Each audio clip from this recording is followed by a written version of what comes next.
everyone, welcome back to the channel. Welcome to another Sacred Union Energy Update. This is kind of going to be a mini reading. I'm not sure how deep we'll go today, but I have a couple of cards out here because I had just done a written channeling, a Sacred Union Energy Update written channeling that you can always find on the community tab here on YouTube. I also cross-post to Instagram and Facebook, so make sure that you're following all of my social media platforms. I have some exclusive goodies and updates and stuff going on everywhere, so make sure that you're following everything to get the whole picture. Okay, so I had pulled these cards and had done a written channeling, but there was so much that was here that I knew that I needed to do a reading because it wasn't all gonna be able to be encompassed in that written channeling. So let me just pull that up really quickly. We have the Four of Wands, the Tower, the Three of Wands. And on the bottom of the deck, we have the Nine of Pentacles, the Ace of Wands, and we have the Hierophant, which further solidifies what I was feeling from this energy here. The Hermit showing itself as well. I don't know if you guys can see that. The Hermit just on the top of the deck as well. And it's kind of what I was picking up on. The energy over the past week, remember, I think it was last week or the week before, we had this influx of energy with the eclipses, the full moon, the 12/12 portal, all that good stuff. We had this influx of energy and everything was shifting really rapidly. I was doing almost like a reading a day just because everything was shifting so rapidly. The energy feels pretty calm right now, but I feel like it's more calm for the Divine Feminine. She's still going through everything that she's going through. I myself have been majorly activated in the past 24 hours.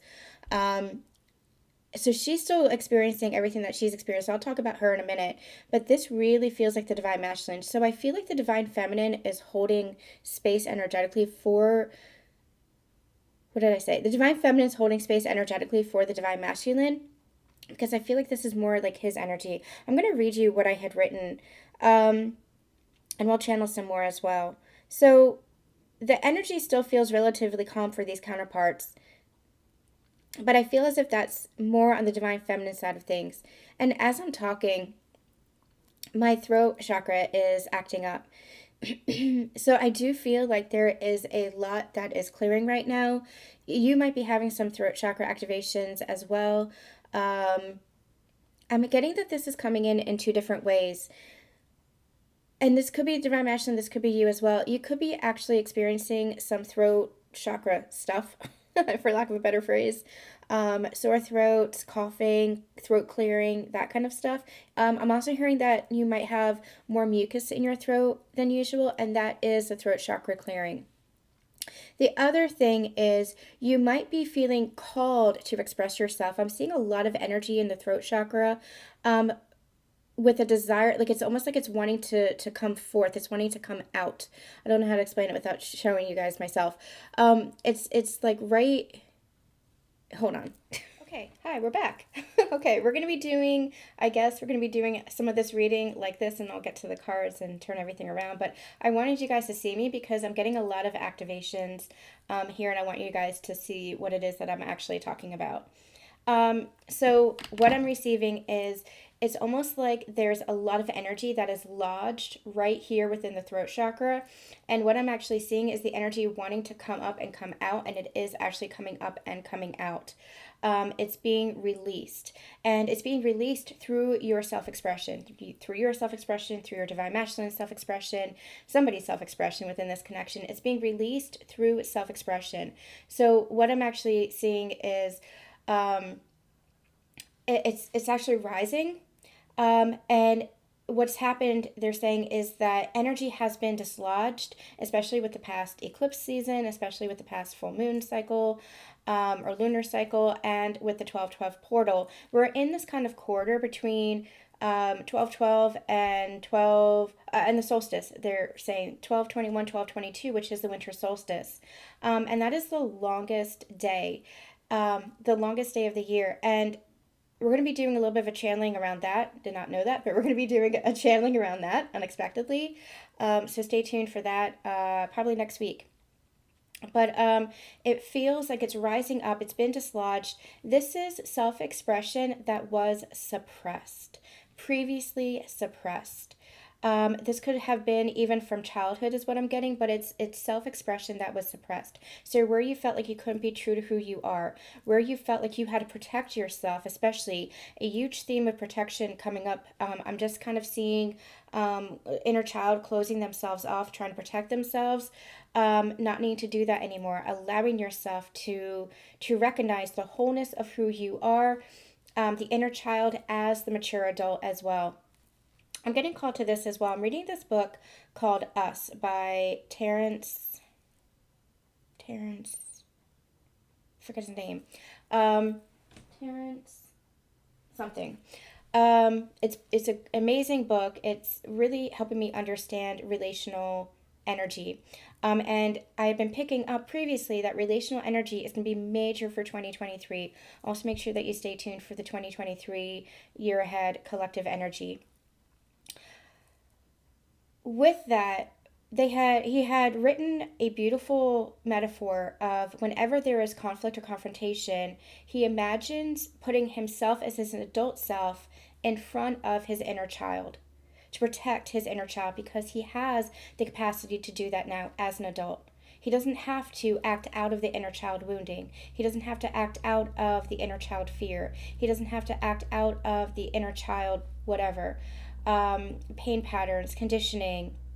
He can, as that grown adult, as that adult who has that higher perspective, because when you're a child, you have a very limited perspective. For example, you might perceive abandonment where there is no abandonment, but because it is perception, you're perceiving yourself to be abandoned. When you grow up, you understand that as parents, especially or authority figures, they're doing the best that they can. Maybe I'll give you guys an anecdote that came up for me way back when in my healing journey. When I was young, I was taken out of kindergarten because there was verbal abuse, even a little bit of physical abuse that I had witnessed. And once my parents caught on what was going on, they took me out of school and put me into a Montessori school where my best friend was going. But I was very in this energy of abandonment, anxious attachment, where I was still afraid to get on a school bus. I was still afraid to leave my home because of everything that I had experienced. So I remember I had a distinct memory of my mom leaving because she had to, because she was dropping me off at school. And we were working on having me feel safe, having me feel protected. And I remember going into the stairway and crying and begging her not to go. And for me, it was abandonment. I was safe, I was protected, my best friend was there. I had amazing, amazing teachers who I just adored. But it was the own abandonment that saw my mom leaving, and I perceived that as abandonment. Now, as an adult, I can understand it from her perspective. She was doing what she thought was best, and it was best for me because, again, I was in a really healthy environment. It was just the pattern of the past unhealthy environment that was replaying over in my mind that was saying, Mayday, Mayday, Mayday, you're not safe, you're not safe, even though I was out of that old environment and into a new one where I was safe. But my ego, my mind, the pain pattern was repeating that I was not safe, and it was repeating that feeling of abandonment. And so from her perspective, she knew that I was safe, she knew that I was protected, and she knew that I needed this environment. She knew that she needed to leave me in this environment, and she even said that she sat outside. She herself was crying as she left me, because we had a conversation about this many years ago. She herself was crying as she left me, and she sat outside the school almost the whole day. So it was really interesting to see that different perspective, because I was only seeing that perspective from the wounded inner child.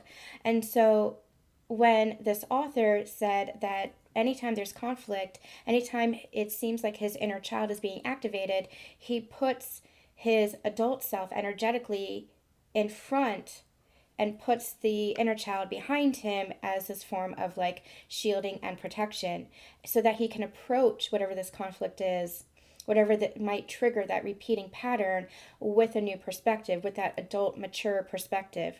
And I think that's brilliant. I think that is a brilliant metaphor and a brilliant energy to be in.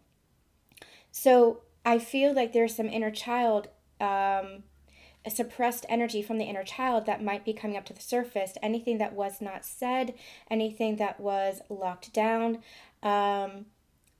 And it doesn't have to be from the inner child, but it feels like that's where it stems, that is now coming up to the surface to be expressed. And I feel like it had been lodged for so long within the throat chakra, and now it's coming out as verbal expression.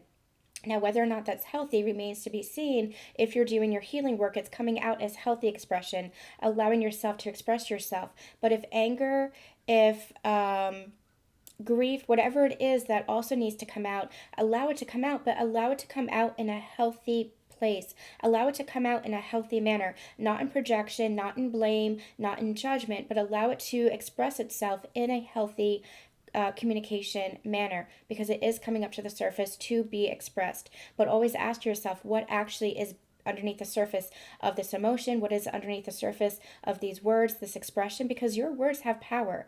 Words have power. Words mean something. And words are the expression of who you are. If you're not in alignment with your mind and your words and your heart, then that's where everything gets kind of like gobbledygook. That's when everything gets kind of disjointed, right? And that's where you're not in your self embodiment. That's where you're not in your self empowerment. It's when you're aligning your actions with your words that you are embodying the highest energy for yourself, because you are not only talking the talk, but you're walking the walk. You are walking the walk as far as connected to all. You're connected with your mind and your thoughts. You're connected with your heart and your feelings. And you're connected with that expression of how you communicate that. And communication doesn't necessarily have to be words. It could be actions as well. But with this throat chakra energy, we're getting the energy of words. Words need to be expressed.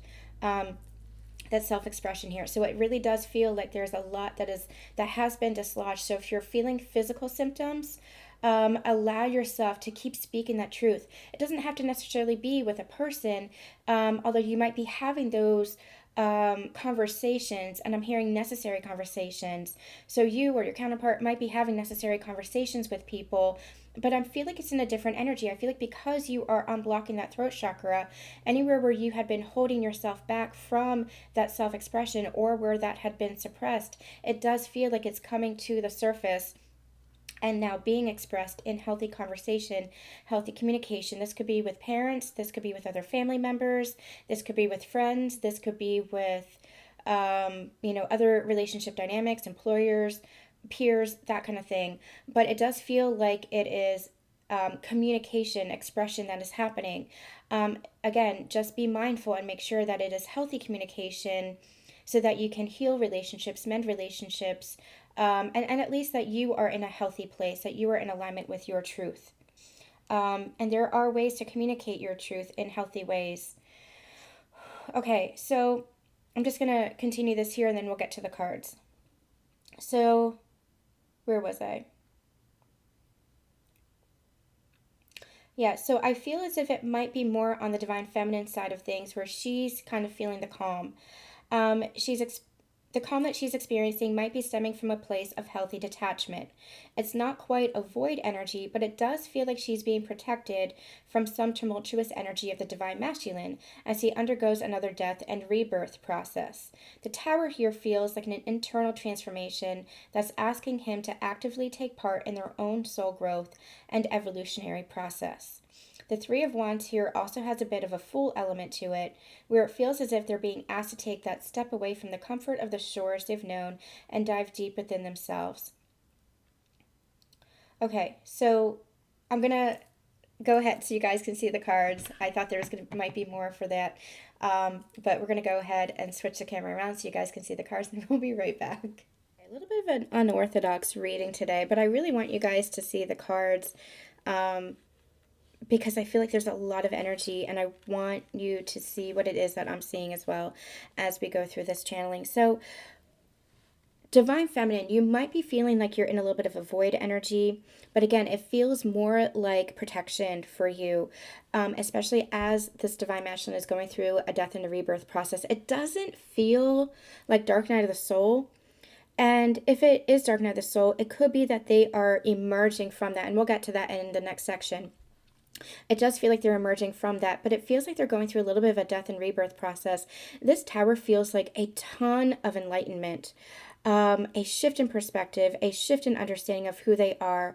It just feels like so much soul growth. And I feel so much internal transformation as well. And I feel like with this Three of Wands, again, it has kind of like a Fool element to it where it's like step away from the shores of where your comfort. The Two of Wands is an energy of making decisions as far as what path you want to go on. Three of Wands is really this energy of your ships are coming in, but you have to meet that ship halfway. You have to take action. You can't just stay in the comfort of the shoreline and expect everything to happen. And especially what I'm hearing is that's not divine masculine energy. Divine masculine energy is one that takes action. They have that sense of direction. They are direct in that way, where they allow themselves to decide what it is that they want, and then they have that inner authority. They have that sense of personal leadership where they said, this is what I'm going to do. The divine masculine is the one that takes that step. And we had channeled that several weeks ago as well, where it felt like both the divine masculine and the divine feminine are being asked at this time to take a leap of faith. The divine feminine is being asked to take a leap of faith in her own intuition and her knowing and trusting in the energy and her own surrender. That's the divine feminine's leap of faith. The divine masculine's leap of faith, however, is more physical. The divine masculine's leap of faith is take that first step. Make that choice, make that decision, and take that first step, that active physical step. That is divine masculine energy. And when you're in that divine masculine role, or that masculine energy, you are actively leading in the physical. That is masculine energy at the core. Now you have both masculine and feminine energies within you, and at every given moment in your life, you're going to be in your masculine or your feminine. But especially when it comes to these counterparts, that's the core essence of who you are. And that's what you've been learning along this journey. Divine feminine, who had previously perhaps been in her overly masculinated energy because society deemed that, or she was hyper independent. She felt like she needed to be in her masculine energy. She forgot what it was to be in her feminine. She has allowed herself through this journey to trust her intuition, move through any energy of doubt, and trust in her own surrender. Divine masculine, who had perhaps forgotten their own inner feminine energy and had forgotten in that way what it is to be the conscious masculine, is learning how to follow the lead of the feminine energetically, her intuition, his own intuition within, and taking action from that place as well. It's both counterparts trusting one another. It's not about control, and it's not about force. The divine masculine might have been in an energy of trying to control because they were so focused on the external that they were negating and neglecting their own internal energy, which their divine feminine is a part of.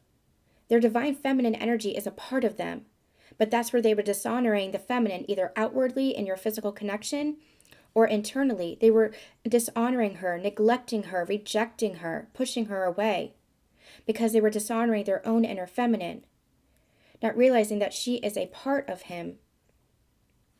And as such, the more that he honors the feminine, the more that he's honoring the masculine within himself, not from a place of control, not from a place of force, not from a place of you must do what I say, but from a place of we're working on this together. It's not the you and it's not the me, but it's the us, it's the we.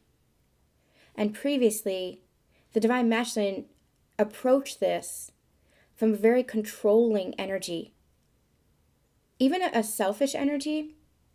But I don't feel like they were looking at it as being selfish. They were just looking at it as a protective, as a defensive mechanism. There was no flexibility there. It was they might have been trying for it to be the us, the we, but it was still from a place of inflexibility, unadaptability, and that's because their own feminine energy was suppressed. The feminine energy is the one that is able to be flexible, able to flow, Again, divine masculine energy, they were very controlled, perhaps because they had been controlled in their own past. And so they were trying to control their external world, and they were very rigid. Divine masculine is structured. They are a beautiful container, but they are not rigid. When they are in union with themselves, they are able to hold that container and be that structure, be that presence. But they are also able to open to the feminine energy of her intuition, her suggestions, her insight. He is honoring of the feminine. So with that sense of control, they were also very fearful of change and wanting to stay in their comfort zone. And again, that's where the divine masculine, divine feminine come into union within themselves, that inner union, especially for the divine masculine I'm speaking of. Divine feminine, you approach this in a little bit of a different way. Divine masculine, especially as they come into their inner union, honoring the feminine within them, and thus their outer divine feminine, they were very afraid of change, very controlled in that way. They might have been spontaneous and adventurous, but according to them, according to what they needed, according to their inner rule book, so to speak. And anything outside of that, it was immovable.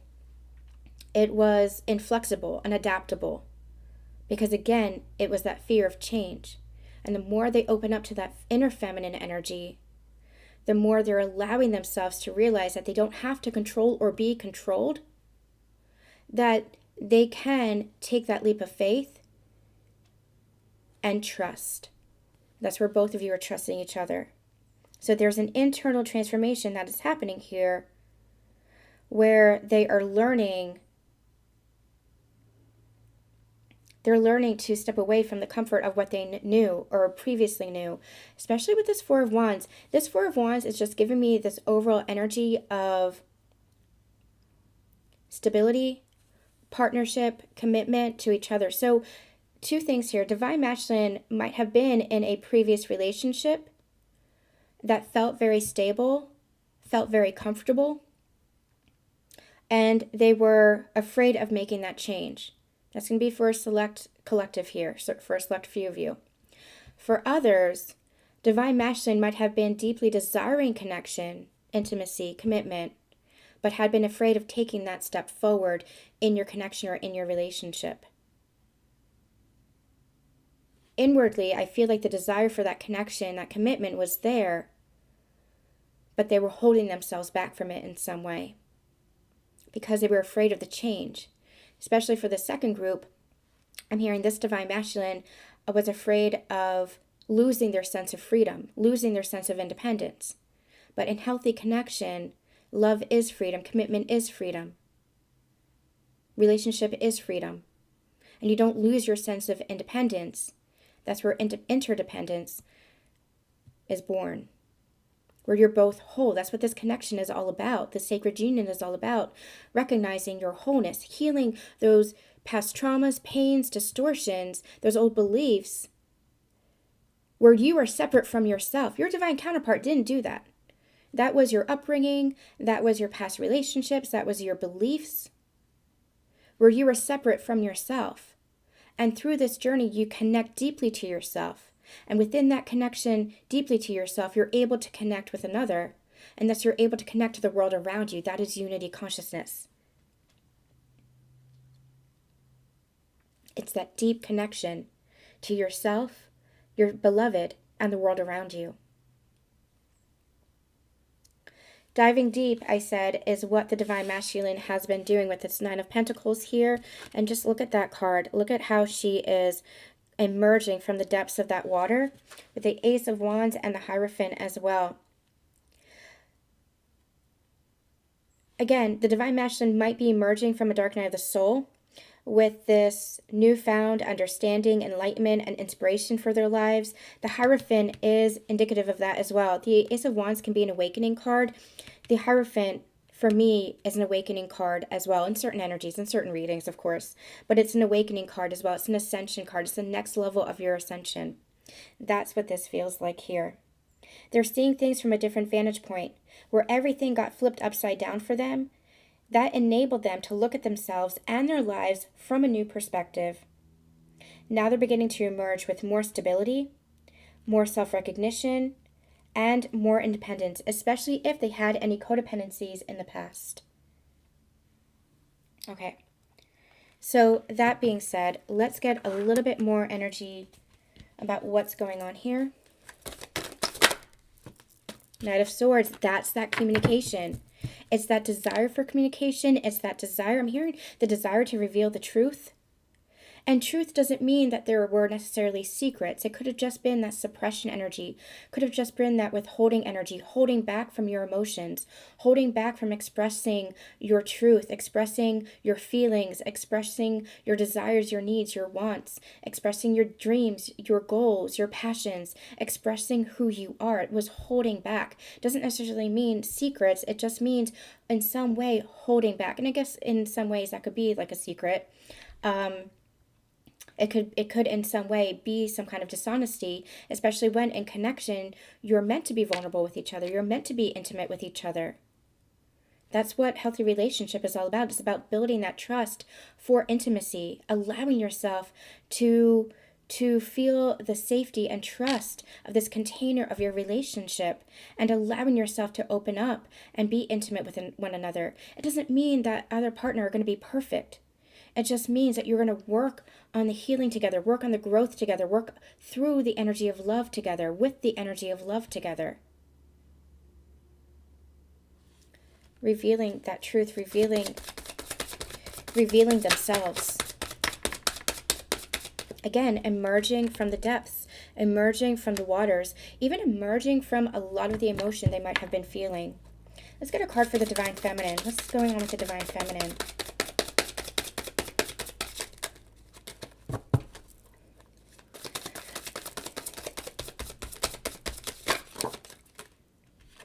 The Knight of Cups, and the Four of Cups. Divine Feminine, you're looking at that cup, and I feel like you are seeing reflected back within it your own self-love. I feel like you've learned how to fill that cup up within yourself, and I feel like that came from the nonchalance or perceived nonchalance or the rejection or the ambivalence even of your Divine Masculine. I'm getting a sense of separation here with the Four of Cups as well. This is giving me this energy of you were trying to offer your cup, but the Divine Masculine was either rejecting it or ambivalent to it, not receiving of it, pushing it away, because they were so focused on, again, it was a little bit of a selfish energy, focused on the past, focused on their own victimhood. But here you were trying to give it to them. But through this energy, you learned how to give it to yourself. How to give it to others, the world, your passions. That love is never wasted. Love is never wasted. And I also feel this energy here of you holding space. You're holding space here for the Divine Masculine. You're saying, it's here. That cup is still here for you and will always be here for you. But I'm also looking within. I've also learned how to fill this up within myself. I've also learned how to give what I was trying to give to you to myself. And live in my own strength, live in my own self-empowerment, live in my joy, live in my highest light. Give and receive from the world around me. And not just you and not just this connection. And this was a gift for you, Divine Feminines. This was a gift because you had previously been so focused here that you didn't realize that you could still hold space. Again, love is never lacking. Love is never wasted. You could still hold that space and love yourself, love your life, love your friends, family, passions, your animals, your work. You could still love. This is where you filled up completely. And it was because of this energy here you learned through this experience. And that's what it's designed to do, this journey. This journey is designed to trigger you into this wholeness, into this healing. Doesn't always look that way or feel that way when you're in it. But if you draw back to that higher perspective, divine feminine, which is your gift, you're able to see the learning and the shifting, the transformation that this experience brought you. Anytime you are triggered, whether you're a masculine or you're a feminine, anytime you are triggered, it is an opportunity. 11:11 on my clock now. Anytime you are triggered, it is an opportunity for growth, reflection, introspection, and healing. The triggers are meant to show you where there is a lack of love within yourself, where you can shift to fill up with more love within yourself. The triggers are there to help you heal. So this situation might have been a trigger, an ongoing trigger even, but you finally learned to hold that space for yourself as you did and do for your divine masculine. Let's see if there's any final message that they want to say about this energy. The Knight of Pentacles. I'm just getting drawn to this pen that is her tree branch. And the energy that I'm receiving from this, and you see how she's writing, I've been talking about this a lot, channeling this a lot.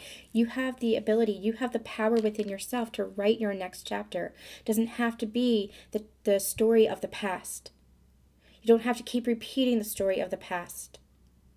Allow yourself through this ascension healing journey to transform enough that you are conscious of the choices that you're making, the words that you're saying, the actions that you're taking, the story that you're writing. And I love that the pen is a tree branch because that is rebirth. That is a blooming energy. You are putting down new roots of love, of healthy connection, healthy partnership, healthy relationship, just health. You're putting down new roots and allowing that to bloom into a new story. With the Knight of Pentacles here, I do feel like there is forward movement as well in communication and an offering. Again, previously we were channeling some kind of gift. It might feel a little bit small, but small does not mean meaningless. It is meaningful. But it might be a little bit unexpected as well. And you guys have been messaging me, holy smokes, that this is all coming true. This is amazing. You've been messaging me that the readings are really resonating with you and that you're experiencing this in your physical world with either gifts from your divine counterparts or with communication. And again, you've been saying it might be small. This is what we've been channeling for weeks now, and it's starting to come to fruition. That it might be a little bit small, but it is nonetheless sincere and real and meaningful, at least meaningful to you in some way, or meaningful to the connection in some way. So trust in the energy. Allow yourself to discern the energy. Is what is being received or seen transformed? Is the energy transformed? Trust in the energy, discern the energy first and foremost. Anything else we need to hear? Anything else for this reading, please? Anything else that we need to know for this reading? The Four of Pentacles. It feels like no more holding back. With the Knight of Pentacles here, it feels like no more holding back. This person feels like they are in contemplation, looking ahead, looking forward. There might be a little bit of a slower movement here. Again, slow is relative. Tell me more about the Four of Pentacles. And the Star, yeah. I feel, and the Strength card underneath. I feel like this contemplation is like gathering the strength, making the plan, not wanting to hold back. Again, this Four of Pentacles, it's not holding back as in withholding or pushing away. It's not a miserly energy, like keeping everything close to the chest like they might have been in the past. There is a desire to express. There's a desire to open the heart. There's this desire to let down the guard now. But this Four of Pentacles is kind of like a slower energy, an opening energy, a reopening energy. Again, letting down the guard. It's a little bit of a process, but that's all relative. Time is relative, so take it as it resonates for you. What they're saying is it's just unfolding. It's a process energy. And with the Star here, again, I feel like this is wish coming true, wish fulfillment, and also getting this energy of hope. So hope and strength, I feel like, is guiding this. This really feels like it's coming from the Divine Masculine. Again, taking that leap of faith, that renewal energy, and renewing for that higher commitment, for that reconnection, for this rebirth of the connection as well. All right, you guys, that is going to be it for this reading. I am sending you all so much love, so much light. Please give it a thumbs up and let me know in the comments how it's resonating for you. Get the algorithm going so this can be shared. I am sending you all so much love, so much light. Have a wonderful, wonderful day and a wonderful weekend. Bye.